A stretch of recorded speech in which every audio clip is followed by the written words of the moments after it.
Hello बच्चों, hello hello hello, नमस्ते and good afternoon. Welcome to Futurecool coaching. आप सभी का फ्यूचरकुल कोचिंग की एप्लीकेशन की बायोलॉजी की क्लास में बहुत बहुत स्वागत है। कुछ स्टूडेंट्स लाइव आ चुके हैं, जैसे बॉबी, आर के सक्सेना, मऊरानीपुर। मऊरानीपुर तो जगह है बेटा, तुम्हारा नाम थोड़ी हो सकता है। उत्तम आ चुके हैं, अमित कुमार आ चुके हैं, नवनीत आ चुके हैं, पीयूष आ चुके हैं, राम आ चुके हैं, आकाश आ चुके हैं। आकाश राधे राधे बेटा। चलो फिर आज की क्लास शुरू करें। अच्छा बच्चों, ये एकदम से ठंड कम नहीं होगी? हाँ, आज मैंने इतना पतला सा ये स्वेटर सा पहना है, इसमें भी मुझे एकदम गर्मी लग रही है। एकदम से ऐसा लगता है सर्दी आई और छू के चली गई, है ना। इस बार तो ठंडी नहीं पड़ी। नए साल के आसपास ठंड शुरू हुई थी और 14-15 मकर संक्रांति तक ठंड खत्म ही हो गई, है ना। तो एकदम से हमारे यहाँ तो भैया बहुत ऐसा गर्मी सा लग रहा है। मुझे लग रहा है कल से तो मुझे स्टूडियो में ये जैकेट भी, ये पतला सा स्वेटर है, यही पहनना बंद करना पड़ेगा।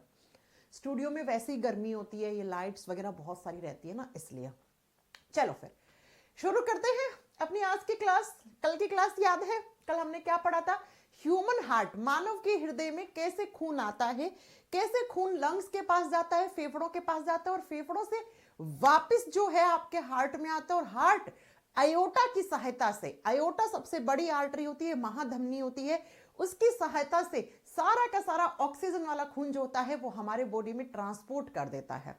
कल मैंने पढ़ाया था ब्लड सर्कुलेशन ऑफ हार्ट या कार्डियक सर्कुलेशन ऑफ हार्ट या कार्डियक साइकिल, हृदय चक्र। और मैंने आपको कल कहा था कि बेटा कि जो हमारा कार्डियक साइकिल होता है वो सिर्फ और सिर्फ एक कार्डियक साइकिल 0.8 सेकंड में कंप्लीट हो जाता है। तो कल की क्लास जिन्होंने करी है उन्हीं बच्चों को आज की क्लास समझ में आएगी, ठीक है। ऐसा नहीं है कि पूरी समझ में नहीं आएगी, लेकिन आधी अधूरी समझ में आएगी। तो अगर कोई ऐसा बच्चा है जिसने आज बैच ज्वाइन करा, कल बैच ज्वाइन करा, तो प्लीज आप पिछली क्लासेस देखिए, सारी 2-3 दिन में कवर कर लेना वीकेंड तक, और मंडे से मेरे साथ वापस जुड़ जाना लाइव क्लास में, अगर आप लाइव पढ़ना चाहते हैं तो, ठीक है। चलो, हाँ मैम, बंगाल में भी सर्दी कम हो गई। हाँ, हर जगह ही ऐसा लगता है। मैम जो आपकी बुक है उसमें प्रीवियस ईयर वाली कब लॉन्च होगी? हो गई है मेरी बुक लॉन्च। प्रीवियस ईयर वाली किताब मेरी लॉन्च हो चुकी है, जिसमें 2025 तक के ग्रुप डी के क्वेश्चंस नहीं है, उसके अलावा सारे क्वेश्चंस हैं इसके अंदर। ये रही मेरी प्रैक्टिस बुक, अगर आपको लेनी है तो। ये साइंस की कंप्लीट है, जीएस की कंप्लीट है। ये ऐसी किताब है जिसके अंदर 7100 वो क्वेश्चंस हैं जो रेलवे के अलग अलग एग्जाम्स में पूछे गए हैं। अगर आपको ये परचेज करनी है, अमेजोन पे मिल जाएगी या examcart.in वेबसाइट है, वहां से आप परचेज कर सकते हैं, ठीक है। मैं ज्यादा बुक की मार्केटिंग नहीं करती हूँ, इसलिए आप लोग सोचते होंगे कि लॉन्च नहीं हुई है। हो चुकी है, बहुत सारे बच्चे परचेज भी कर चुके हैं। चलिए फिर अब शुरू करते हैं अपनी आज की क्लास। आज हम क्या पढ़ने वाले हैं? आज हम पढ़ने वाले हैं ब्लड प्रेशर, रक्तचाप या रक्तदाब। हिंदी में कहते हैं रक्तदाब या रक्तचाप। ब्लड का मतलब खून, प्रेशर का मतलब दाब हिंदी में। रक्तदाब क्या होता है और हम लोग आम भाषा में क्या कहते हैं? आम भाषा में हम इसको कहते हैं बीपी। आपने सुना होगा फलाना इंसान का बीपी कम हो गया, फलाना इंसान का बीपी ज्यादा हो गया। हाँ, जब जब आपका ब्लड प्रेशर फ्लक्चुएट होएगा, फ्लक्चुएशन आएगा, इसमें फ्लक्चुएशन का मतलब है ऊपर नीचे आएगा, तब तब आपके बॉडी में बहुत सारी बीमारियां एक साथ लग सकती हैं। जब तक आपका बीपी सही है तब तक आप बहुत सारी बीमारियों से बचे रहेंगे। ये बिल्कुल सच बात है। क्यों? सारी बातें करते हैं, आ जाओ। ब्लड प्रेशर, ब्लड प्रेशर क्या होता है सबसे पहले आपको यह समझना चाहिए। बेटा थोड़ा थोड़ा मोटा मोटा समझने की कोशिश करो। ब्लड का मतलब खून, प्रेशर का मतलब दाब। खून की वजह से कोई दाब पड़ रहा है ना? समझ में आ रहा है? जी मैम। अब आओ उसको पूरा समझो। बच्चों, मैंने आपको पढ़ाया था कि हमारे बॉडी में ऐसे पतली पतली डक्ट्स होती हैं, पतली पतली नलिकाएं होती हैं, जिनको हम ब्लड वेसल्स कहते हैं, जिनको हम रक्त वाहिकाएं कहते हैं। यही कहते हैं हम? जी मैम। इन्हीं रक्त वाहिकाओं में जो आर्टरीज होती हैं, क्या बेटा? आर्टरीज। आर्टरीज में कैसा ब्लड रहता है वो आप बताओ। अब जो धमनियां होती हैं उनमें कैसा खून रहता है? धमनियों में हमेशा मैम प्योर ब्लड रहता है, यानी शुद्ध रक्त रहता है। और प्योर ब्लड क्या होता है? वो ब्लड जिसमें ऑक्सीजन की मात्रा ज्यादा हो। अरे कितनी बार पढ़ाऊं, अब तक तो याद होना चाहिए, भेजे में बैठ जाना चाहिए कि हमारे पूरे ऑर्गन्स के बीच में ऑक्सीजन जिन नलिकाओं की सहायता से पहुंचता है उन नलियों को आप आर्टरीज कहते हैं। आर्टरीज में हमेशा प्योर ब्लड होता है। इतनी बात तो समझ में आ गई है? जी मैम आ गई। अब क्या होता है ब्लड प्रेशर, उसकी परिभाषा समझने की कोशिश करना। बेटा ये एक धमनी है, ये धमनी की दीवार है, दीवार ही तो है ये दीवार है धमनी की, वॉल है धमनी की, और इस धमनी में ऐसे खून आ रहा है। जी मैम खून आ रहा है, तो इस खून के बहाव के कारण खून बहता है। अरे भैया हमारी नसों में खून बहता है। जी मैम बहता है, दौड़ता है, हम तो दौड़ना बोलते हैं, है ना। तो सुनो, इस खून के बहाव के कारण आर्टरीज की दीवारों पर, ये दीवार है, इन दीवारों पर एक प्रेशर क्रिएट होता है, एक दाब पड़ता है। उसी दाब को आप ब्लड प्रेशर या रक्त दाब कहते हैं। खून के बहाव के कारण धमनियों की दीवारों पर एक प्रेशर, एक दाब क्रिएट होता है, उसी दाब को ब्लड प्रेशर या रक्तचाप कहते हैं। आइए आपको परिभाषा लिखवाते हैं, लिखिए। Pressure is exerted by, same आपको नोट्स में लिखा हुआ मिलेगा। हिंदी में ह्यूमन हार्ट का नोट्स नहीं था तो मैंने कल अपलोड करवा दिया है, ठीक है। Pressure is exerted by flowing bloods, by flowing blood, by flowing not bloods, blood on walls of arteries, on walls of arteries is known as blood pressure, is known as blood pressure। मैंने BP लिख दिया है, आप लिख लेना, हिंदी में लिखो। रक्त के बहाव के कारण, रक्त के बहाव के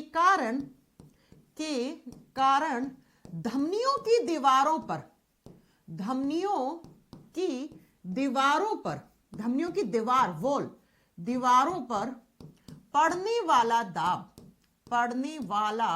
दाब रक्त दाब कहलाता है, रक्त दाब कहलाता है। ब्लड प्रेशर कहलाता है, रक्तचाप भी बोलते हैं हिंदी में इसको, रक्त दाब कहलाता है। मैम धमनियों के अंदर जो खून होता है और वो जब खून बहता है, उस खून में कुछ ना कुछ तो प्रेशर होगा। अरे बिना प्रेशर के खून बह सकता है क्या? आप खुद सोचो। जो पानी वाली मशीन होती है वो क्या करती है? पानी में प्रेशर जो डालने का काम करती है, जिससे पानी जो है वो उस दबाव की वजह से क्या होता है, सारे फ्लोर पे चला जाता है। ठीक ऐसे ही हमारे खून में प्रेशर है।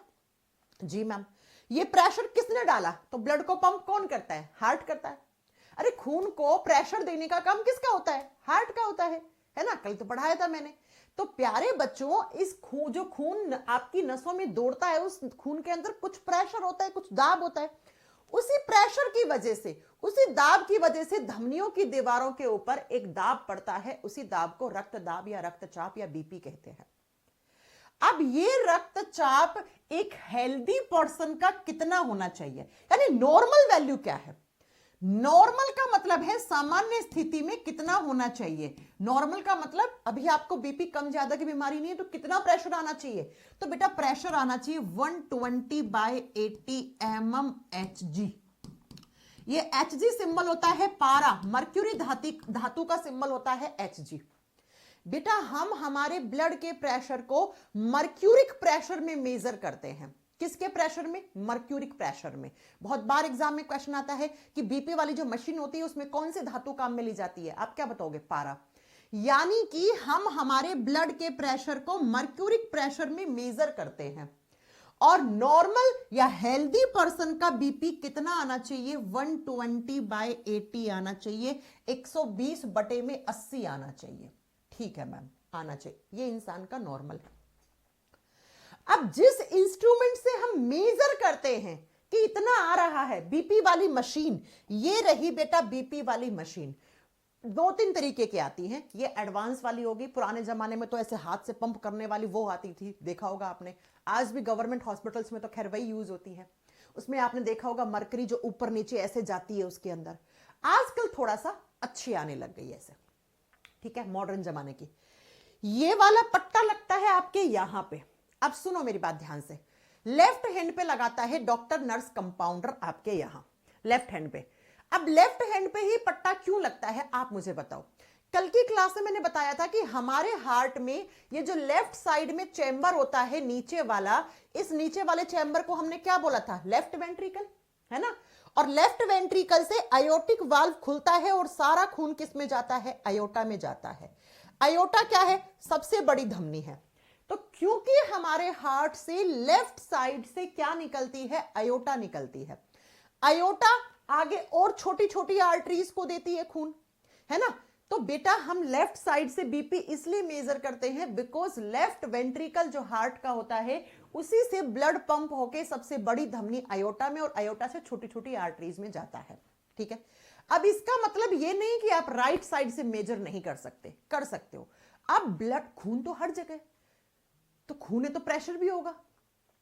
तो बेटा या तो यहां से मेजर करो, आप बीपी कहीं से भी मेजर कर सकते हो, अपने टांगों से बीपी मेजर कर सकते हो बेटा, आप टांगों में भी तो खून है ना, तो उसको मेजर कर लो। गर्दन से बीपी मेजर हो सकता है। फिर मैम लेफ्ट हैंड से ही क्यों करते हैं बेटा, ऐसा मानते हैं कि खून को जब हार्ट ने पंप करके इस आयोटा में भेजा तो सबसे ज्यादा प्रेशर तो यही होना चाहिए, सबसे ज्यादा प्रेशर तो यही होना चाहिए क्योंकि यहीं से खून जा रहा है आपके बॉडी में प्योर वाला। तो जो इसका प्रेशर यहां पर, जो यहां की वैल्यू आएगी तो उसको हम स्टैंडर्ड वैल्यू मान लेते हैं, उसको हम स्टैंडर्ड वैल्यू मान लेते हैं, ठीक है। अब सुनो जरा, तो ये जो आपका पट्टा है ये आपके हैंड में लगता है यहां पर, ठीक है। ये वाला बटन, यहां पे बटन है ऑन ऑफ का, इस ऑन वाले जैसे ये पट्टा यहां लगा दिया, टाइट सा एकदम लगा दिया, यहां से बटन ऑन करा, ऑन करा, ऑन करते ही आपके यहां पर ऐसे जोर से ये पिन करेगा, पिंच करेगा एकदम पट्टा। और पिंच करने के बाद 15-20 सेकंड के बाद ऐसा इस इंस्ट्रूमेंट में एक वैल्यू लिखी हुई आएगी, ये देखो वैल्यू। अब इस इंस्ट्रूमेंट को कहते क्या है, इसी इंस्ट्रूमेंट से बीपी मेजर करते हैं और इस इंस्ट्रूमेंट का नाम होता है स्फिग्मोमैनोमीटर। लिखो, आपसे एग्जाम में क्वेश्चन पूछेगा कि किस इंस्ट्रूमेंट से हम ब्लड का प्रेशर मेजर करते हैं, तो इस इंस्ट्रूमेंट को क्या बोलते हैं, इसको बोलते हैं बेटा स्फिग्मोमैनोमीटर। हिंदी में लिख सकते हो, सेम नाम है स्फिग्मोमैनोमीटर,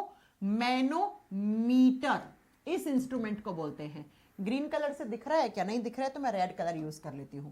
इस यंत्र को हम क्या बोलते हैं, इसी को हम स्फिग्मोमैनोमीटर कहते हैं, ठीक है। तो एग्जामिनर क्वेश्चन पूछेगा बीपी वाली मशीन को क्या कहते हैं, स्फिग्मोमैनोमीटर। उसमें कौन सी धातु काम में आती है, मर्क्यूरी, जिसका सिंबल Hg होता है, हिंदी में पारा धातु कहते हैं। तो हम हमारे ब्लड के प्रेशर को मर्क्यूरिक प्रेशर में मेजर करते हैं। तो जैसे ही मशीन लगाई उसके बाद आपकी वैल्यू आई, देखो यहां पे लिखा हुआ 120, यहां पर बटे में लिखा हुआ 80 और ये देखो mmHg लिखा हुआ है, ठीक है। mmHg क्यों लिखा है समझ में आ गया। यहां पर लिखा है SYS, SYS का फुल फॉर्म होता है सिस्टोल, सिस्टोल, और DIA डायस्टोल। अब ये क्या होता है सिस्टोल और डायस्टोल, वो बताते हैं। ये आपकी पल्स रेट यानी आपकी हार्ट रेट, आपके हार्ट बीट बता रहा है। हार्ट बीट अभी पढ़ा नहीं है, बाद में पढ़ेंगे। आओ, मैंने कहा, अब बहुत ध्यान से समझना बेटा, आज के बाद आपको बीपी में कोई प्रॉब्लम ही नहीं आएगी कभी, समझ जाओगे आप अच्छे से। सुनिए, मैंने कहा नॉर्मल पर्सन के बीपी का स्फिग्मोमैनोमीटर इंस्ट्रूमेंट से जो पर्सन की वैल्यू आनी चाहिए वो ऊपर 120 नीचे 80 mmHg आना चाहिए, मर्क्यूरिक प्रेशर में आना चाहिए। अब इस 120 बटे में 80 इसका मतलब क्या होता है वो समझने की कोशिश करो, ठीक है। बस यहीं पे सारी रामगाथा है। मैंने कहा कितना आना चाहिए एक हेल्दी पर्सन के बीपी का वैल्यू, 120 बटे में 80 mmHg आना चाहिए जी। अब मैम ये 120 का मतलब क्या है, इस 120 का मतलब होता है कॉन्ट्रैक्शन ऑफ हार्ट। ध्यान से समझना, इसका मतलब होता है कॉन्ट्रैक्शन ऑफ हार्ट। हिंदी में लिखो, हृदय में खिंचाव या हृदय का सिकुड़न। हृदय के चैम्बर जब सिकुड़ते हैं, कॉन्ट्रैक्ट होते हैं, तो उस समय इतना प्रेशर आना चाहिए। और 80 का मतलब होता है relaxation of heart, relaxation of heart. Hindi में लिखो हृदय का शिथिलन, हिंदी में बोलते हैं हृदय का शिथिलन। और प्यारे बच्चों, जब हार्ट के चैम्बर्स कॉन्ट्रैक्ट करते हैं तो इसको क्या कहा जाता है, इसे कहा जाता है सिस्टोल। और इस प्रेशर को सिस्टोलिक प्रेशर कहा जाता है, हिंदी में कहा जाता है सिस्टोलिक दबाव। बहुत सारे क्वेश्चन बनेंगे यहां से, सिस्टोलिक दाब या दबाव। जब हार्ट के चैम्बर रिलैक्स करते हैं तो इसे कहा जाता है डायस्टोलिक प्रेशर। कौन सा प्रेशर? Diastolic pressure. हिंदी में सेम नाम बोलेंगे, डायस्टोलिक दाब हो जाएगा या दबाव हो जाएगा। इसीलिए इस इंस्ट्रूमेंट में इसकी शॉर्ट फॉर्म लिखी आ रही है क्या? देखो अभी दिखाएंगे आपको। इसको लिख दिया SYS। SYS का फुल फॉर्म ये है। इसको लिख दिया DIA। और देखो इस इंस्ट्रूमेंट में आ रहा है कि नहीं आ रहा है लिखा हुआ? जी मैम, 120 के आगे लिखा है SYS, 80 के आगे लिखा है DIA, डायस्टोल। अब क्या होता है सिस्टोलिक प्रेशर और क्या होता है डायस्टोलिक प्रेशर, बस ये समझो बेटा। कॉन्ट्रैक्शन शब्द का मतलब क्या होता है? सुनिए, आपका हार्ट एक मस्कुलर ऑर्गन है, मैं आपने पढ़ा है, मांसपेशियों से बना हुआ मसल्स का टुकड़ा है। जहां जहां मसल्स होती हैं उनका एक नेचर होता है, उनकी एक प्रकृति होती है। वो एक बार कॉन्ट्रैक्ट करती हैं, एक बार रिलैक्स करती हैं, फिर कॉन्ट्रैक्ट करेंगी, फिर रिलैक्स करेंगी। तो ये आपके हार्ट के चैम्बर है। मैं समझा रही हूं आपको, ध्यान से समझ लेना आप, ठीक है? ये हमारे हार्ट के 4 चैम्बर हैं। जी मैम, कल की क्लास में आपने अच्छे से याद किया था, यहां से खून आता है, यहां से खून आता है हार्ट में। मैं इधर एरो लगा रही हूं, एरो का मतलब है खून आया, यहां से खून आया, यहां से खून लंग्स के पास गया, गया ना खून बाहर? जी मैम, ऐसे बाहर गया, और यहां से अयोटा में गया, ये आपकी सबसे बड़ी आर्टरी थी अयोटा, ऐसे बाहर गया। आप समझो कि इस 120 का मतलब क्या है, सिस्टोलिक प्रेशर का मतलब क्या है। हार्ट के चैम्बर्स ने कॉन्ट्रैक्ट किया। कॉन्ट्रैक्शन का मतलब है सिकुड़ना। अरे जब हम बर्तन धोने वाला जूना होता है, उसमें गंदगी फंस जाती है, तो उस जूने को ऐसे निचोड़ते हैं तो पानी और गंदगी बाहर निकलती है। ठीक ऐसे ही आपके हार्ट के चैम्बर्स कॉन्ट्रैक्ट करे, इसकी मसल्स, ये यहाँ की मसल्स कॉन्ट्रैक्ट करी, सिकुड़ी। तो जब सिकुड़ी तो खून बाहर गया ना? जी मैम। तो ये जो खून बाहर गया, बाहर का मतलब क्या? हाँ, यहां से पूरे बॉडी में गया, यहां से बाहर फेफड़ों के पास गया प्योर होने, है ना? तो प्यारे बच्चों, जब आपके हार्ट के चैम्बर्स कॉन्ट्रैक्ट करते हैं, जब हार्ट में सिकुड़न पैदा होती है, कॉन्ट्रैक्शन होता है हार्ट का, तो उस समय खून हार्ट से बाहर गया। और जब खून बाहर गया तो बेटा किस प्रेशर से? तो 120 mm Hg प्रेशर से बाहर जाना चाहिए ये खून, और इसी प्रेशर को सिस्टोलिक प्रेशर कहते हैं, इसी को सिस्टोलिक दाब कहते हैं। अब हार्ट के चैम्बर्स कॉन्ट्रैक्ट कर गए, खून बाहर गया, फिर क्या होगा? कॉन्ट्रैक्शन के बाद जो मसल सिकुड़ी थी वो वापस फैलेंगी, रिलैक्स करेगा हार्ट। जब रिलैक्स करेगा तो यहां से भी हार्ट में खून आएगा, यहां से भी खून आएगा। तो जब हार्ट रिलैक्स करता है, हार्ट में फैलाव होता है, हार्ट की जो मसल्स होती हैं वो ऐसे फैल जाती हैं, तो हार्ट के अंदर खून आता है, और जो खून आता है वो इस प्रेशर से आना चाहिए, 80 mm Hg के प्रेशर से आना चाहिए, और इस प्रेशर को डायस्टोलिक प्रेशर कहते हैं। ये लो, ये लो, मैं फिर से समझा रही हूं। हार्ट ने कॉन्ट्रैक्ट किया, खून बाहर गया, खून बाहर गया तो किस प्रेशर से जाना चाहिए? 120। अब हार्ट रिलैक्स किया तो खून अंदर आया, अंदर आया तो कौन से कितने प्रेशर से आना चाहिए? 80 mm Hg प्रेशर से आना चाहिए। ये जब तक आ रहा है तब इंसान हेल्दी है, इंसान नॉर्मल है। अब बताओ क्या आपको समझ में आया 120 का मतलब क्या है और 80 का मतलब क्या है? अगर आपको समझ में आया तो आप यहां पर अच्छे से लिख सकते हो कि जब हार्ट कॉन्ट्रैक्ट करता है, यानी हार्ट के चैम्बर जब कॉन्ट्रैक्ट करते हैं, सिकुड़ते हैं, तो ब्लड क्या होता है? ब्लड इज आउट, खून बाहर जाता है। क्या होता है? खून हृदय से बाहर जाता है। हार्ट ने खून को पंप कर दिया, कहा बाहर जाओ। अब कहां बाहर गया? यहां से फेफड़ों के पास, यहां से पूरे बॉडी में गया। अब जब हार्ट के चैम्बर्स रिलैक्स करे तो ब्लड क्या होता है? हार्ट खून से भरता है, ब्लड इज इन, यानी खून हृदय के अंदर आता है, खून अंदर आता है। तो जब बाहर गया तो इस प्रेशर से जाना चाहिए, खून अंदर आया तो इस प्रेशर से जाना चाहिए। ये लो, खत्म, खत्म। तो जब तक ये वैल्यू आ रही है तब तक आपके हार्ट में कोई गड़बड़ नहीं है, ब्लड के प्रेशर में इतना वैल्यू आना चाहिए। एक हेल्दी पर्सन के ब्लड का प्रेशर इतना आना चाहिए। अब आप पूछो मैम एग्जामिनर कैसे क्वेश्चन पूछता है?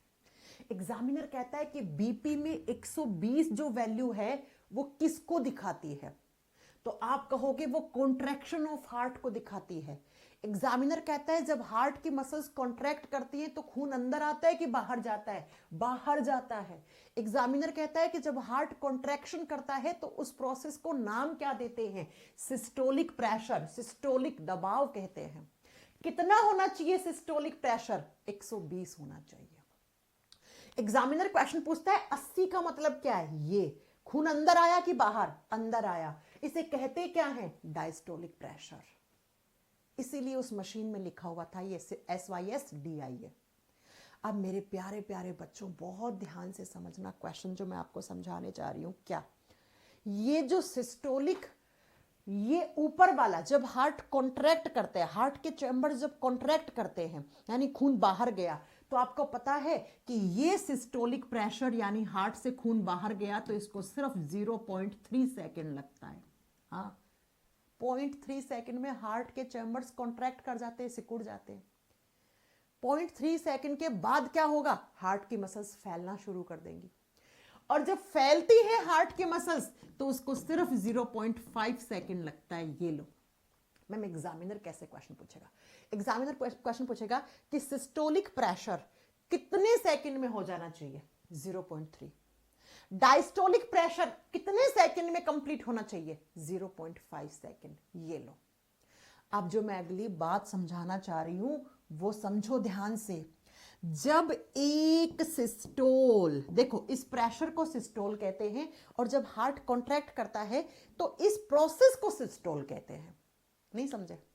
अरे ये जो दाब है इस दाब को सिस्टोलिक दाब कहते हैं, और ये जो प्रोसेस हो रही है हार्ट के कॉन्ट्रैक्शन की, हार्ट के सिकुड़ने की, इसको सिस्टोल कहते हैं।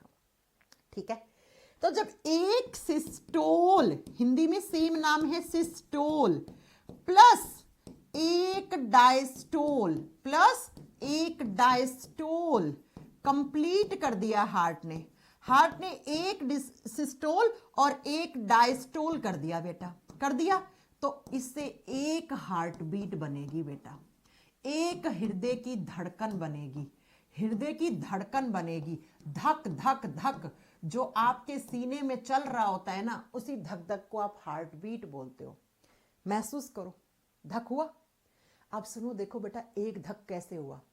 सिस्टोल डायस्टोल, एक बार हार्ट ने कॉन्ट्रैक्ट किया, एक बार हार्ट ने रिलैक्स किया, कॉन्ट्रैक्ट किया रिलैक्स किया, कॉन्ट्रैक्ट किया रिलैक्स किया।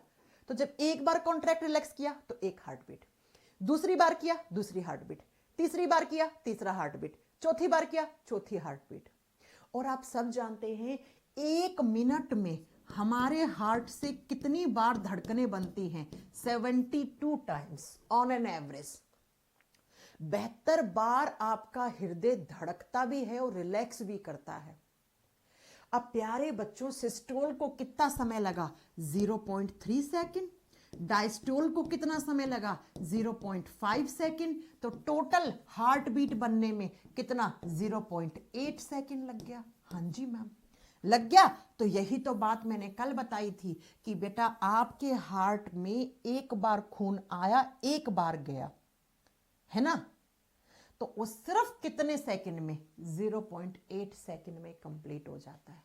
ये लो, ये जो आपकी हृदय की धड़कन है, धक, एक धक कब बना? जब एक सिस्टोल एक डायस्टोल खत्म हुआ तो एक धक यानी एक हार्ट बीट बनी। इसका मतलब मैम एक मिनट में जब 72 टाइम्स हार्ट बीट बनती है तो एक मिनट में 72 टाइम्स ही सिस्टोल होता है और 72 टाइम्स ही डायस्टोल होता है। जी हाँ, इसीलिए आपकी 72 हार्ट बीट पर मिनट आती है। एग्जामिनर क्वेश्चन कैसे पूछता है? एक सिस्टोल को होने में कितना समय लगा, एक डायस्टोल को होने में कितना समय लगा, एक हार्ट बीट बनने में कितना समय लगा। अब मैं आपसे क्वेश्चन पूछती हूं, मैथ्स का क्वेश्चन है, दो हार्ट बीट के बीच में कितना गैप होना चाहिए? अरे एक हार्ट बीट बन गई, अब दूसरी हार्ट बीट बनेगी, तो कितना गैप होता है दो हार्ट बीट के बीच में? 0.5 माइनस 0.3 सेकेंड, तो कितना? 0.2 सेकेंड। हाँ, दो हार्ट बीट के बीच में गैप सिर्फ 0.2 सेकेंड का होता है। अगर आपको लिखना है तो लिख लो, है ना? आपको लिखना है तो आप लिख देना कि दो हृदय की धड़कनों के बीच का जो गैप होता है या जो समय अंतराल होता है वो कितना? सिर्फ 0.2 सेकेंड का होता है। कैसे आया 0.2 सेकेंड? इसको इससे घटा दिया तो 0.2 सेकेंड आ गया। अब बताओ किसी भाई बंधु को प्रॉब्लम है? नहीं है मैम।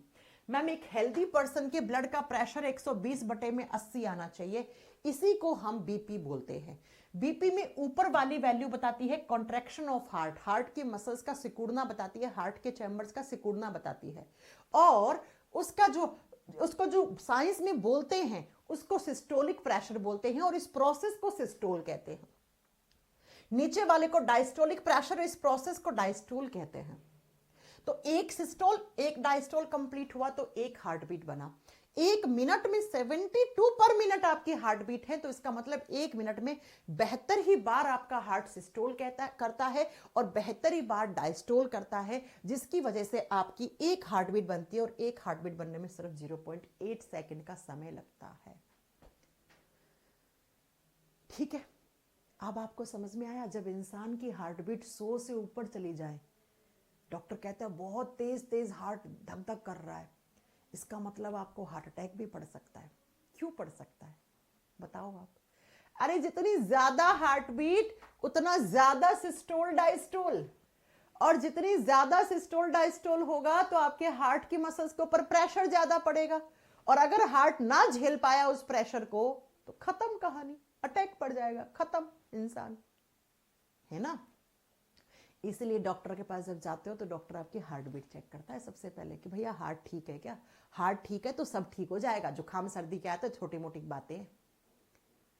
आई बात समझ में? जी मैम।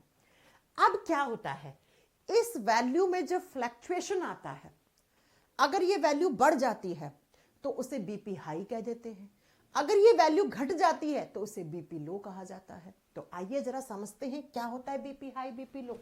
देखो, हम लोग आम भाषा में बीपी हाई लो कहते हैं, डॉक्टर की लैंग्वेज में हाइपरटेंशन, हाइपरटेंशन हिंदी में सेम नाम है। हाइपरटेंशन का मतलब होता है बीपी हाई होना।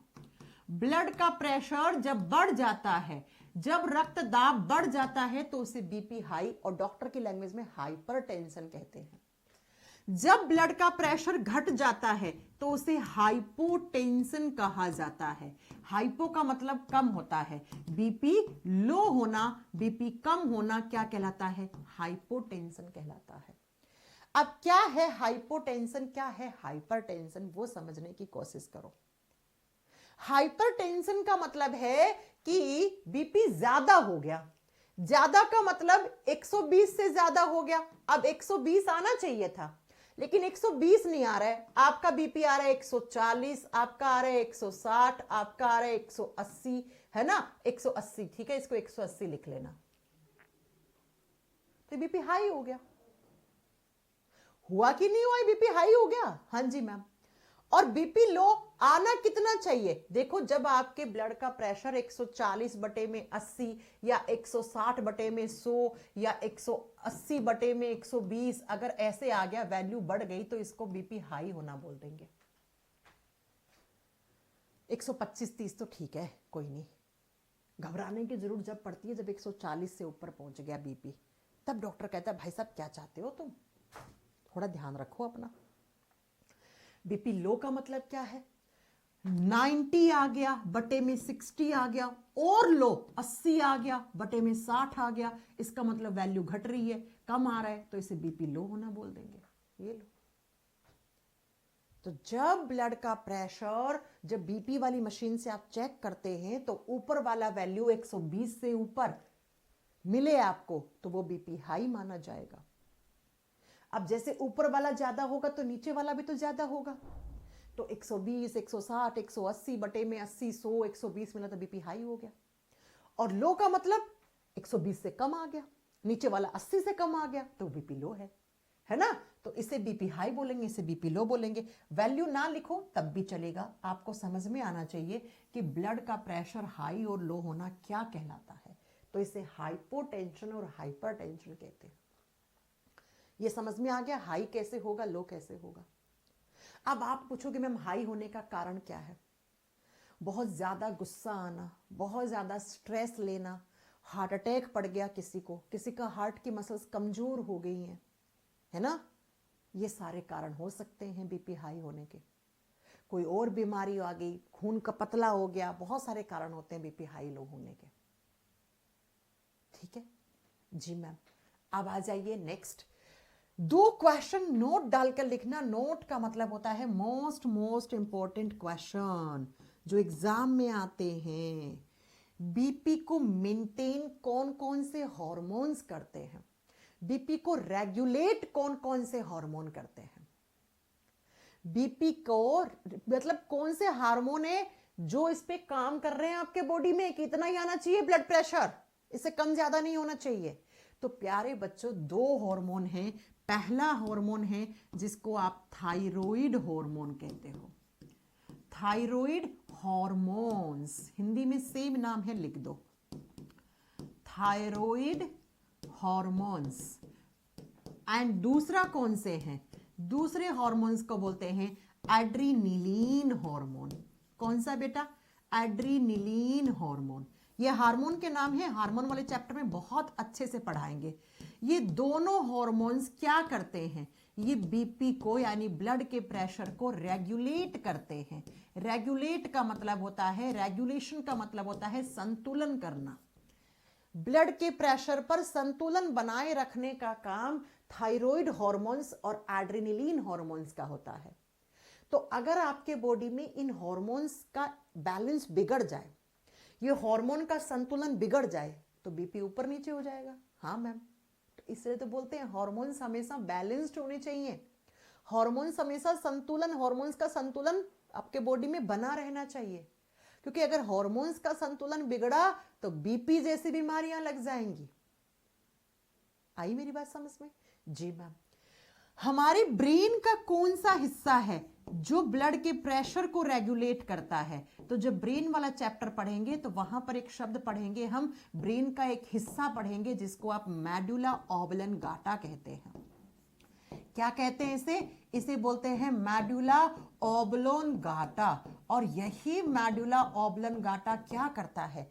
ब्लड के प्रेशर को यानी बीपी को रेगुलेट करता है। बीपी को रेगुलेट या बीपी का रेगुलेशन करता है बेटा, बीपी पर संतुलन बनाए रखने का काम करता है। और ये मेडुला ऑब्लंगाटा किस में है? हमारे ब्रेन का पार्ट है, ये मस्तिष्क का हिस्सा है। तो अब सुनो एग्जाम में कैसे क्वेश्चन आता है। ब्रेन का कौन सा हिस्सा है? ब्रेन का कौन सा हिस्सा है जो आपके बीपी को मेंटेन करने का काम करता है? दिन रात आपके ब्रेन का एक हिस्सा है मेडुला ऑब्लंगाटा जो आपके ब्लड के प्रेशर को रेगुलेट कर रहा है। एग्जाम में आता है, बहुत बार आता है एग्जाम में। ब्लड प्रेशर को ब्रेन का कौन सा हिस्सा रेगुलेट करता है? बहुत बार आता है एग्जाम में। आपसे पूछो कौन से हार्मोन्स हैं जो ब्लड प्रेशर को रेगुलेट करते हैं? Thyroid hormones. ठीक है, इसका मतलब हम हार्मोन्स बिगड़ने से और आपके ब्रेन का मेडुला वाला हिस्सा गड़बड़ हो जाए तो ब्लड बीपी की बीमारी लग सकती है। जी मैम, लग सकती है। अब आप मुझे ये बताओ कि बीपी हाई होने से हो क्या जाएगा? मैम हो जान दो ना हाई, हो जान दो लो, क्या हो गया? आपने सुना है बीपी लो वाले को चक्कर आते हैं? हाँ सुना होगा, नहीं सुने तो सुन लो। बीपी लो वाले इंसान को कभी भी चक्कर आ जाता है, कभी भी वो चक्कर आके गिर जाता है, बेहोश हो जाता है। क्यों हो जाता है चलिए आपको बताते हैं। बीपी लो और हाई मैम खराब है क्यों? क्यों बोलते हैं बीपी की बीमारी खराब है? चलो आ जाओ, इस चीज को मैं अगली स्लाइड पे समझाती हूँ। ये सिर्फ समझाने के लिए, नोट्स मत बनाना इसके। ये आपकी एक धमनी है, ठीक है मैम, धमनी है, ऐसे धमनी है। इस धमनी में ऐसे ब्लड आ रहा है। हाँ मैम, खून आ रहा है। अब पहले देखो बीपी हाई का मतलब क्या होता है? बीपी हाई का मतलब ब्लड का प्रेशर हाई हो गया।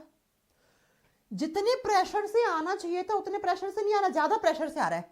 बहुत ज्यादा प्रेशर से खून आ रहा है इस धमनी के अंदर। तो भैया इस धमनी के जो दीवारें हैं इस पर प्रेशर बनेगा और प्रेशर बनेगा तो दीवारें धीरे धीरे कमजोर हो जाएंगी, होंगी कि नहीं होंगी, कमजोर हो जाएंगी, और एक दिन तो ऐसा आएगा ये फट जाएगी। अरे भैया, जब पाइप में बहुत ज्यादा प्रेशर से पानी आता है तो पाइप फट जाता है, एक दिन फटता है कि नहीं फटता है? जी मैम, फट जाता है। ठीक है, ऐसे ही प्यारे बच्चों, जब बीपी का प्रेशर ज्यादा आ गया तो ये जो धमनियां हैं इनकी दीवारें कमजोर हो जाएंगी बहुत, और कमजोर एक दिन तो इतनी कमजोर हो जाएंगी कि फट जाएंगी। अब समझ रहे हो आप फटने से क्या होगा? फलाना इंसान का अयोटा फट गया, अभी हमारे रिश्तेदार, दूर के रिश्तेदारों के एक लड़का था, उसका भी अयोटा फट गया था, लेकिन बहुत सही समय पे उनको हॉस्पिटल ले जाया गया तो उनकी जान बच गई, है ना? तो क्यों फटा? बीपी हाई की प्रॉब्लम थी उसे सालों से। देखो, बीपी हाई 2 दिन में नहीं होता है, याद रखना। 2 दिन, 4 दिन, 10 दिन, 20 दिन में बीपी हाई नहीं होता है। सालों साल तक, 1 साल, 1.5 साल हो गया, आप डॉक्टर के पास नहीं गए और आपके ब्लड का प्रेशर पिछले 1-1.5 साल से हाई है, पिछले 1-1.5 साल से धमनियों की दीवारों पे प्रेशर पड़ रहा है, तब वो डेंजर है। 2-4 दिन हाई लो चलता है, फिर नॉर्मल हो जाता है, खत्म। लेकिन अगर आप इसको अवॉइड करो, डॉक्टर के पास नहीं जा रहे हो, तो भैया फिर तो प्रॉब्लम है ना। तो बीपी हाई होने से ये नसें कमजोर हो जाती है बेटा, और नसें कमजोर होना आप समझ गए हैं, बॉडी में नस फट सकती है। फटने से क्या होगा? इंटरनली ब्लीडिंग, खून की उल्टी, नाक से खून, है ना, इंसान की डेथ हो जाती है। अगर सही समय पे हॉस्पिटल नहीं लेके जाया जाता है तो बिल्कुल हो जाती है। ठीक है, आप सुनो, बीपी लो का मतलब क्या है? ब्लड यहां से चला, ब्लड में प्रेशर है, बिना प्रेशर के खून चल पाएगा क्या भाई? लिक्विड स्टेट में अगर किसी चीज को आपको फैलाना है तो उसको प्रेशर देना पड़ेगा, है ना? जी मैम। तो यहां से खून चला, अब इस खून में प्रेशर ही नहीं है बेचारे में, जितना होना चाहिए था उतनी स्पीड ही नहीं है उसकी, तो चल ही नहीं पा रहा है खून, धीरे धीरे धीरे धीरे धीरे, इतना धीरे धीरे आ रहा है कि आपके बॉडी में ब्रेन के पास नहीं पहुंचा, हार्ट के पास नहीं पहुंचा, खून पहुंच ही नहीं पा रहा है। और जब खून हार्ट के पास ही नहीं आया तो हार्ट पंप करके बॉडी के ऑर्गन्स के बीच में कहां से भेज देगा? अरे भैया, जो हार्ट में खून आ रहा है, ये हार्ट के चैम्बर आपके भर रहे हैं यहां से और यहां से, तो जब इस खून में प्रेशर ही नहीं है तो ये हार्ट भरेगा ही नहीं खून से। और जब हार्ट के पास खून आया ही नहीं या बहुत धीरे धीरे आ रहा है, तो बेटा धीरे धीरे आएगा तो किसी दिन तो इतना धीरे हो जाएगा कि कहानी खत्म हो जाएगी। तो जब धीरे धीरे आएगा तो धीरे धीरे खून से भरेगा हार्ट, और धीरे धीरे खून से भरेगा तो धीरे धीरे हार्ट से बाहर जाएगा। हाँ मैम। और किसी दिन इतना धीरे हो गया कि बॉडी के ऑर्गन्स के बीच में प्योर ब्लड पहुंचा ही नहीं। प्योर ब्लड का मतलब ऑक्सीजन नहीं पहुंचा तो क्या ऑर्गन्स के पास एनर्जी बनेगी? नहीं बनेगी। तो बिना एनर्जी के ऑर्गन्स काम करेंगे क्या? नहीं भैया, सबसे ज्यादा तो इसे एनर्जी चाहिए। इस कपाल के अंदर जो दिमाग बैठा है ना, उसको सबसे ज्यादा एनर्जी चाहिए। वो कहता है मुझे तो सारा दिन ऑक्सीजन दो तुम। तो बेचारे ब्रेन के पास ही ऑक्सीजन नहीं पहुंच पाती है, इतना कम प्रेशर है खून में, तो ब्रेन खत्म, दिमाग के तार हिल जाएंगे, इंसान बेहोश हो जाएगा। इसलिए तो बीपी वाला इंसान बार बार, जिसका बीपी कमजोर होता है, कम होता है, उसको बार बार चक्कर आते हैं। ऐसा ही होता है ना? तो याद रखिएगा, मैं ये नहीं कह रही हूं कि बीपी लो ज्यादा खतरनाक है या हाई, दोनों ही खतरनाक है। 2-4 दिन के लिए बीपी लो ज्यादा हो गया, घबराने की बात नहीं है, डॉक्टर के पास जाओ। लेकिन अगर रेगुलरली आपको लग रहा है कि भैया ये तो बहुत दिनों से प्रॉब्लम क्रिएट कर रहा है, तब आपको डॉक्टर के पास जाना चाहिए। फिर डॉक्टर कुछ दवाई देता है, कुछ एक्सरसाइज करने के लिए बोलता है, आपको मेडिटेशन करने के लिए, आपको योगा करने के लिए बोलता है। लाइफ प्रोसेस में आपके जो लाइफ की साइकिल है उसमें क्या कमी कर रहे हो जिसकी वजह से आपको बीपी हाई लो हो गया है, वो सब डॉक्टर मॉनिटर करता है और दवाइयों से आपका बीपी वापस ठीक करने की कोशिश करता है। नहीं होता है तो भैया फिर क्या होगा, आप ही जान रहे हैं। तो समझ में आया ब्लड का प्रेशर क्या होता है, बीपी क्या होता है। ये मैंने बीपी की परिभाषा लिखवाई, ये मैंने बीपी की वैल्यू लिखवाई कि इतना आना चाहिए। फिर मैंने बताया कि इससे इस 120 और 80 का मतलब क्या है। बेटा कोई नहीं पढ़ाएगा तुम्हें, कोई टीचर इतना डिटेल में बीपी पढ़ाते तो तुम मेरा नाम बदल देना। मैं इसलिए पढ़ा रही हूं बिकॉज बीपी इज ए, पता है बीपी को क्या बोलते हैं? Silent killer disease. साइलेंटली धीरे धीरे इंसान को खत्म कर देती है और आपको पता ही नहीं लगता है कि कब ये बीमारी लग गई थी, है ना? तो इसीलिए बीपी को साइलेंट किलर डिजीज कहते हैं। हाँ, अगर बीपी आपका ऊपर नीचे हुआ तो इसी को ही बोलते हैं साइलेंट किलर। साइलेंट किलर नहीं देखा आपने उसमें? वो एक सीरियल आता है उसमें, कौन सा था, सावधान इंडिया। वैसे बेटा बीपी को डॉक्टर साइलेंट किलर डिजीज कहते हैं कि तो साइलेंटली इंसान को खत्म कर देती है। ये साइलेंट किलर डिजीज है, पता ही नहीं लगेगा, आपको लगेगा नॉर्मल है लेकिन नॉर्मल नहीं है। आप डॉक्टर के पास जाते हो सर्दी बुखार जुकाम भी चेक कराने, तो डॉक्टर सबसे पहले आपका बीपी चेक करता है, बोलता है ना वाइटल्स चेक करवा लो। वाइटल्स में आपका वजन देखता है, आपका बीपी देखता है। बीपी क्यों देखता है? डॉक्टर कहता है भैया बीपी सही है तो मैं देख लूंगा, बीपी ही ऊपर नीचे है तो भैया सबसे पहले तो मुझे हार्ट का टेस्ट करवाना पड़ेगा। सर्दी जुकाम तो गई तुम्हारी, सबसे पहले तो मुझे ये चेक कराना पड़ेगा। ठीक है, तो ये याद रखना कि कौन कौन से हार्मोन्स इस पे काम करते हैं, कौन कौन सा ब्रेन का हिस्सा काम करता है। हाइपोटेंशन का मतलब क्या है, हाइपरटेंशन का मतलब क्या है, ठीक है। और ये याद रखिएगा बेटा कि क्या होता है बीपी हाई के समय और क्या होता है बीपी लो के समय। तो ये आपके ब्लड का प्रेशर, बीपी यहां पे खत्म हो जाता है। ठीक है, फिर दवाइयां चल जाती है तो सालों साल दवाई चलती है। आपने देखा होगा कि बीपी की दवाई अगर एक बार शुरू होगी तो 2 साल 4 साल 5 साल 7 साल तक खाई जा रही है दवाइयां। तो भाई बच के रहो, साइलेंट किलर डिजीज है, याद रखिएगा। तो ब्लड का प्रेशर मैंने पढ़ा दिया है, कैसे क्वेश्चंस आएंगे कल की क्लास में अपन प्रैक्टिस करेंगे, आपको पता लग जाएगा। ठीक है, अब आओ नेक्स्ट हेडिंग डालो, हार्ट बीट। हार्ट बीट, हृदय धड़कन। ये छोटी छोटी चीजें बची है बस, कल अपना चैप्टर खत्म। कल थ्योरी वाला पार्ट भी खत्म, कल प्रैक्टिस वाला भी पार्ट खत्म। परसों से हम रिप्रोडक्टिव सिस्टम प्रजनन तंत्र शुरू करेंगे। ठीक है, रिप्रोडक्ट बहुत बड़ा चैप्टर निपटा डाला हमने। ठीक है, चलो आ जाओ। हार्ट बीट क्या होती है, हृदय की धड़कन क्या होती है? जब आप लेफ्ट साइड में ऐसे हाथ रखते हो तो आपको धक धक धक धक धक महसूस होता है। इसी धक धक को आप हार्ट बीट कहते हो, इसी को आप हृदय की धड़कन कहते हो। ठीक है, अब इसको साइंस की लैंग्वेज में इसकी परिभाषा क्या बन जाती है, तो लिखो rhythmic sound is produced by heart. लिख दो, rhythmic sound is produced by heart is known as, ये मैं के एन लिखती हूँ ना, ये नॉन लिखती हूँ, ठीक है, एज हार्ट बीट। हृदय से एक रिदम में ध्वनि बनती है, उसी रिदम का मतलब होता है लगातार, कॉन्टिन्यूअसली। ठीक है, तो लिखो हृदय से लगातार उत्पन्न होने वाली ध्वनि, उत्पन्न होने वाली ध्वनि हृदय धड़कन कहलाती है। हृदय धड़कन कहलाती है, हार्ट बीट कहलाती है, हृदय धड़कन कहलाती है। आपके हार्ट से धक धक धक की जो आवाज आती है, उसी धक धक को आप हार्ट बीट कहते हो, एक रिदम में आती है। जब तक ये आ रही है ना रिदम में, तब तक हम जिंदा हैं। जिस दिन नहीं आएगी उस दिन खत्म इंसान। ये जो हार्ट बीट है ये कब बनती हैं? तो अभी तो बताया मैंने कि 1 मिनट में कितनी हार्ट बीट बनती है, 72 टाइम्स, 72 पर मिनट। एक अडल्ट पर्सन में, अडल्ट का मतलब है जिसकी उम्र 18 साल हो गई है, उसकी हार्ट बीट की जब मॉनिटरिंग हो तो इतनी आनी चाहिए। अब 2-4 ऊपर नीचे हो रही है तो फर्क नहीं पड़ता है, ये स्टैंडर्ड माना गया है। अगर आपकी हार्ट बीट 70 आ रही है, 69 आ रही है तो ठीक है, 71 आ रही है, 75 आ रही है, 76 आ रही है तो वो भी चल जाती है। लेकिन ये नहीं है कि तुम्हारी हार्ट बीट 90 आ रही है, 100 आ रही है, 2-4 ऊपर नीचे चल जाती है। अब मुझे ये बताओ, एक हार्ट बीट बनने में समय कितना लगता है? तो अभी तो बताया एक हार्ट बीट बनने में समय 0.8 सेकंड का लगता है। अगर मैं आपसे पूछ लूं एक हार्ट बीट बनती कब है, तो अभी तो पढ़ाया जब एक सिस्टोल एक डायस्टोल कंप्लीट होता है तो एक हार्ट बीट बनती है। इसका मतलब 1 मिनट में 72 ही बार सिस्टोल होते हैं हमारे हार्ट में, 72 ही बार डायस्टोल होते हैं।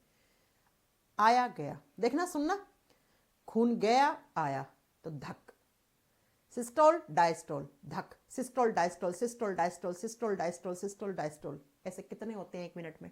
72 बार। तो 72 हार्ट बीट बन गई। और एक हार्ट बीट को बनने में समय कितना लगा, बता दोगे? एक हार्ट बीट बनने में कितना समय लगा? तो 0.8 इतना समय लगता है एक हार्ट बीट बनने में। दो हार्ट बीट के बीच में गैप कितना होता है? तो अभी समझाया था ना कैसे आएगा। 0.5 माइनस 0.3 तो 0.2 सेकेंड का गैप आता है दो हार्ट बीट के बीच में। लिख लोगे? जी मैम। अब ये हार्ट बीट ऐसे ऐसे ऐसे टेढ़ी मेढ़ी रेखा, मशीन देखी है ना आपने, ये लो, जब तक ये रेखा टेढ़ी मेढ़ी आ रही है, ये ग्राफ आपका टेढ़ा मेढ़ा आ रहा है, इसका मतलब आपका हार्ट काम कर रहा है। जिस दिन ये हार्ट बीट गिरना शुरू हो जाएंगी, धीरे धीरे धीरे ऐसे लाइन सीधी हो जाएगी, इसका मतलब इंसान की डेथ हो गई है।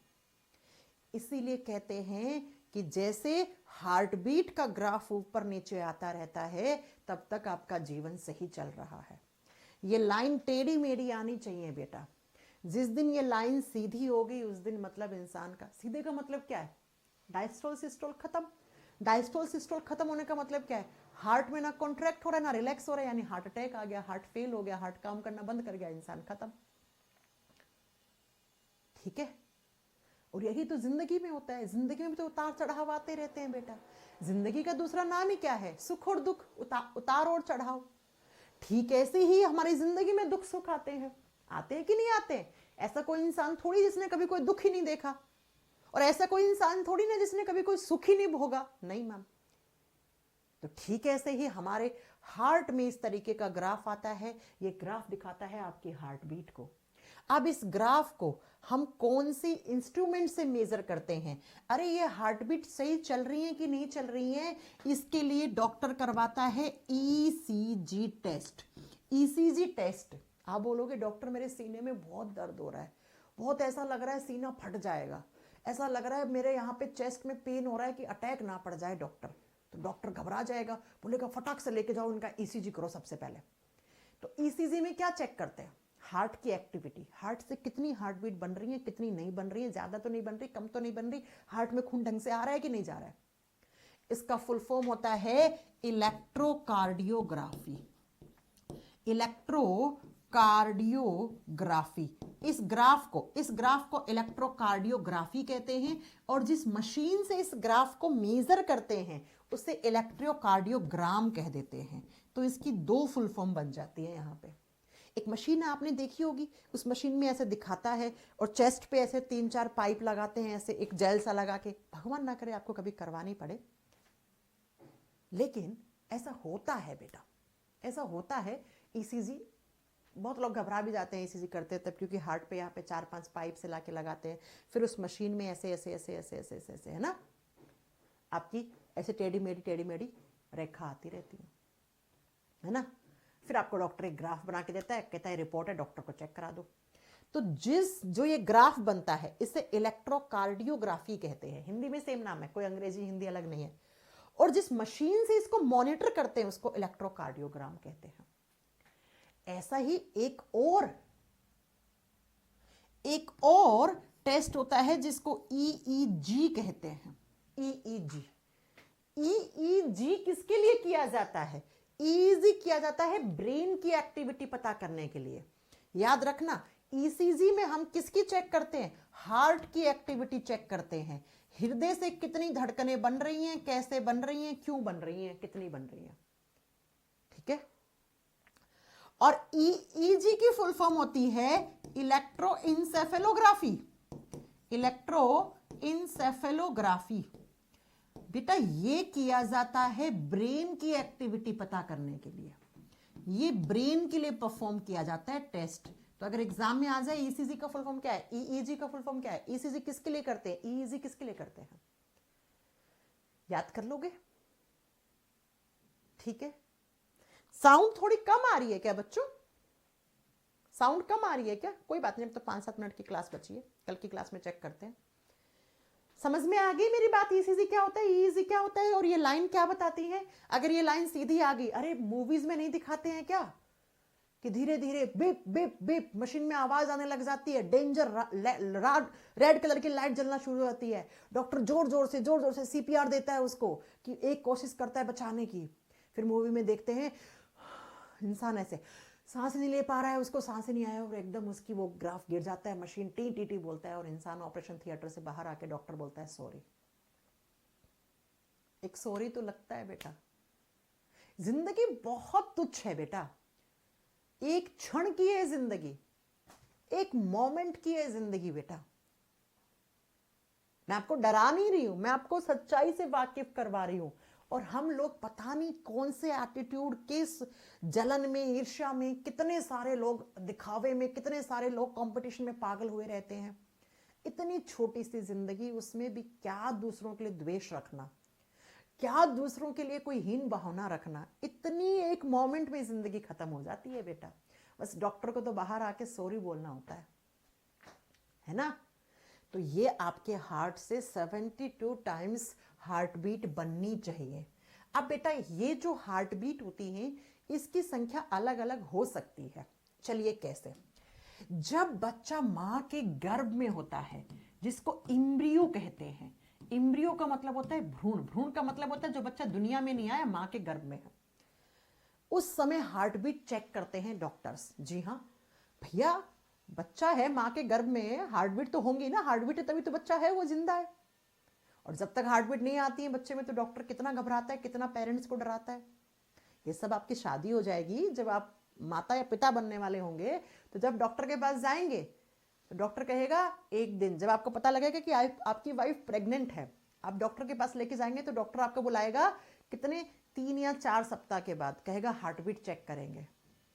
और बेटा उस दिन अगर हार्ट बीट नहीं आती है, इसका मतलब आप समझ ही गए, बच्चा तो है ना, लेकिन जिंदा नहीं है वो बच्चा। बहुत केसेस होते हैं, दिन रात देखते हैं ऐसे केस, है ना। तो प्यारे बच्चों, जो एम्ब्रियो होता है उसकी हार्ट बीट ज्यादा होती है। कितनी? 150 से 200 पर मिनट। जी हाँ, इतनी हार्ट बीट होती है। और आजकल लोगों ने अलग अलग भ्रम फैला रखे हैं कि जब हार्ट बीट चेक करवाते हैं तो अगर हार्ट बीट ज्यादा आती है तो लड़की पैदा होता है, और लड़की पैदा होती है, और कम आती है तो लड़का पैदा होता है। जब मैं प्रेग्नेंट थी तो मैं बच्चे की जितनी बार डॉक्टर के पास जाती थी, मैं हार्ट बीट चेक कर, वो तो डॉक्टर करता ही सबसे पहले हार्ट बीट चेक करती है। तो मैं आती थी तो मेरी फ्रेंड सब मुझसे पूछती थी कि कितनी हार्ट बीट आई है, तो मैंने कहा इतनी आई है। नहीं नहीं नहीं नहीं, तुझे तो लड़का होगा, तुझे तो लड़का होगा, तो कुछ कहती थी तुम्हें लड़की होगी। ये सब फालतू के भ्रम होते हैं, ऐसा कुछ नहीं है। हार्ट का बीट करना कैसे डिसाइड कर देगा कि लड़का पैदा होगा कि लड़की? हाँ, ये कोई बात होती है क्या? ये सब फालतू की बातें होती है, वो भ्रम होते हैं कि हार्ट बीट ज्यादा आ रही है तो लड़की होगी, हार्ट बीट कम आ रही है तो लड़का होगा। ऐसा कुछ नहीं होता है। चलिए, मेरी वाली कभी ज्यादा आती थी कभी कम आती थी, है। चलो आ जाओ, सुनो। नेक्स्ट, जब बच्चे का जन्म होता है, जन्म का मतलब बच्चा चाइल्डहुड स्टेज में बच्चा है, बच्चे की भी हार्ट बीट ज्यादा रहती है। बच्चा पैदा हुआ है इस हार्ट बीट से, अब ये हार्ट बीट आ जाती है 120 से 150 पर मिनट पे। हाँ बेटा, छोटे बच्चे का आप कभी भी हार्ट चेक करना, हमसे दुगुनी रेट से बीट करता है। क्यों करता है? कभी आप समझे हो क्यों करता है? छोटा सा हार्ट है, मैंने लिखवाया था 50-100 ग्राम का। जितना छोटा हार्ट, खून भी कम है बच्चे में हमारे मुकाबले में, आया गया, ज्यादा सिस्टोल, ज्यादा डायस्टोल, ज्यादा सिस्टोल, ज्यादा डायस्टोल, तो क्या हो गया? ज्यादा बार हार्ट बीट बनेंगी। छोटे बच्चे के हार्ट का साइज छोटा होता है, खून कम होता है, तो खून बहुत ज्यादा बार आता है और हार्ट बहुत बार बार कॉन्ट्रैक्ट रिलैक्स करता है, बार बार डायस्टोल सिस्टोल बनाता है, तो उसकी हार्ट बीट भी ज्यादा बनती है। जब वो बच्चा धीरे धीरे बड़ा होता है तो उस बच्चे की हार्ट बीट जो होती है वो 70-72 पर मिनट पे आके रुक जाती है। जब आप जिम में होते हैं, जिम का मतलब है एक्सरसाइज कर रहे हैं, आप रनिंग कर रहे हैं, दौड़ लगा रहे हैं, तो आपकी हार्ट बीट तेज होती है कि कम होती है? तेज होती है मैम। कितनी? 98 से 100 पर मिनट तक जा सकती है। जी हाँ, लेकिन दौड़ लगा रहे हो, हार्ट पे प्रेशर पड़ रहा है, बॉडी में ज्यादा एनर्जी चाहिए। अरे दौड़ने के लिए एनर्जी तो चाहिए, है ना। तो ज्यादा एनर्जी है, तो ज्यादा एनर्जी से समझ रहे हो तुम क्या होगा? ज्यादा एनर्जी है तो इसका मतलब क्या हो गया बेटा? ज्यादा बार खून चाहिए आपके बॉडी में, ज्यादा बार खून चाहिए तो हार्ट को ज्यादा बार पंप करना पड़ेगा, ज्यादा बार डायस्टोल सिस्टोल करने पड़ेंगे। हाँ, जब आपने रनिंग बंद कर दी 5-7 मिनट के बाद नॉर्मल हो जाती है हार्ट बीट। लेकिन याद रखना, जब आप कोई बहुत ज्यादा हैवी एक्सरसाइज कर रहे हैं, बहुत ज्यादा दौड़ लगा रहे हैं, तो उस समय आपके हार्ट के ऊपर प्रेशर ज्यादा आता है, तो 98 से 100 पर मिनट तक जा सकती है। लेकिन उसके 5-7 मिनट बाद वो एकदम सही हो जाती है। अब मैं आपको 2 शब्द बताती हूँ। जब हार्ट बीट ज्यादा होती है, हार्ट बीट ज्यादा होती है, हृदय की धड़कनें बढ़ गई, तो उसको कहा क्या जाता है? इसे कहा जाता है बेटा ब्रेडिकार्डिया। ये शब्द है बायोलॉजी में या रिपोर्ट्स में लिखा हुआ आता है। ठीक है, एक मिनट रुकना, मैं कल का शेड्यूल दे दूं।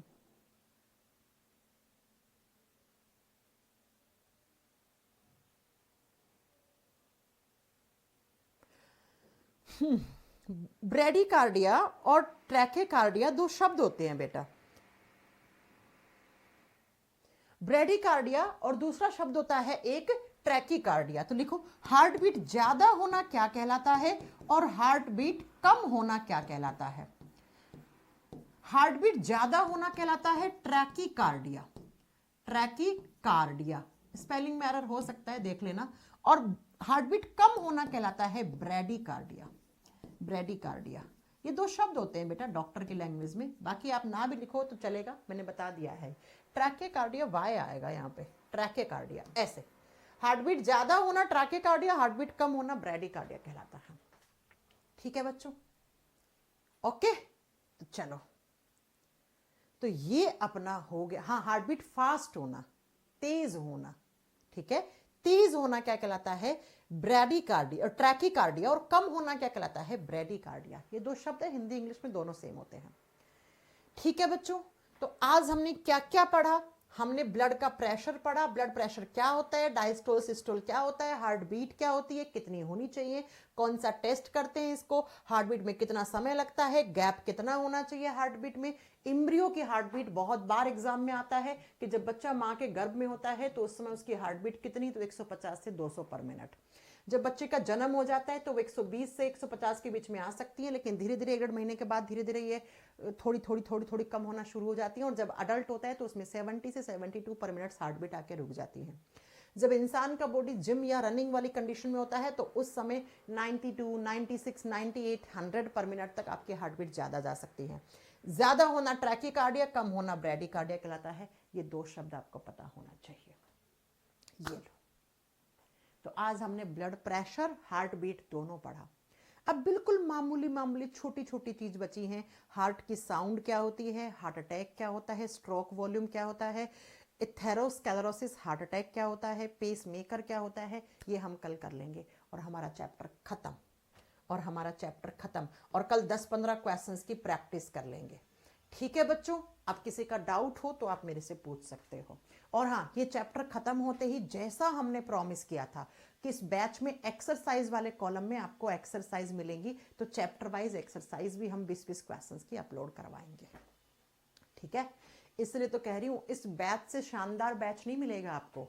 मैं खुद भी प्रैक्टिस करवा रही हूँ हर चैप्टर के बाद, और एक्सरसाइज कॉलम में भी PYQ और कुछ एक्सपेक्टेड क्वेश्चंस की एक्सरसाइज भी आपको दे रहे हैं हम।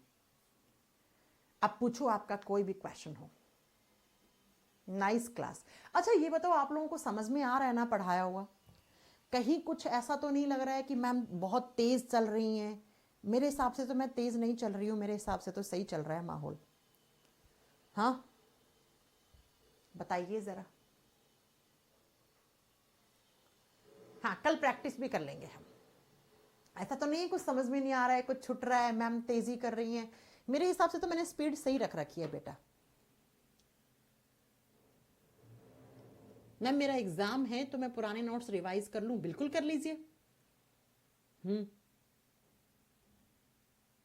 मैम मेरी बीपी अभी 25 आ रही है। 25 का मतलब बीपी लो है बहुत ज्यादा। कहाँ बैठे हो तुम क्लास में? तुम्हें डॉक्टर के पास जाना चाहिए, हॉस्पिटल भागना चाहिए। काहे का इतना कम बीपी में बैठे हो?